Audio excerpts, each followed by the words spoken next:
quickie breakfast meal tayo guys. Luto tayo ng egg rice or egg fried rice. So first off, lamutak tayo ng kanin sa isang pirasong itlog. Lagyan natin ng asin, then lamutak with feelings.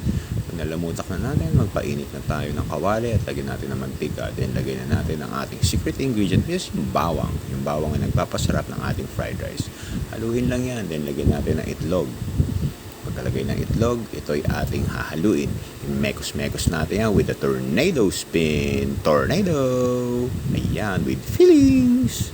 Tapos yan, lalagay na natin ang ating nalamutak na kanin. Yan siya. Pagkalagay natin yan, yan ay ating hahaluin hanggang sa maluto ang itlog na nilagay natin sa rice. So toss it with feelings. Yan, toss lang ng toss guys, para madali siyang haluin.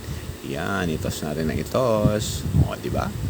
Katapos yan, ito yung ating hahaluin ulit at ito yung ating pipipiin para naman maluto ang itlog na nilagay natin sa bigas, sa kanin.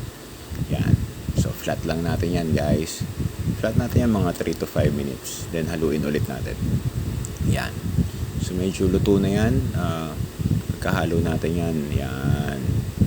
So, nanikit na siya ng konti. So, ibig sabihin, lutong-luto na itlog.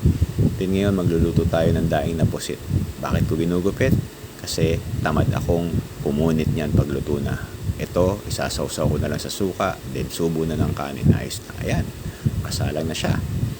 Tapos yan, luto na siya. Ganun lang kabilis, diba? So yan, meron tayong egg. Hindi natin pinakita ang scrambled egg paano niluto dahil alamin na paano lutuin yan. Enjoy your breakfast, guys. So, ang sausawan lang natin yan ay suka na maanghang. Thanks for watching. Enjoy!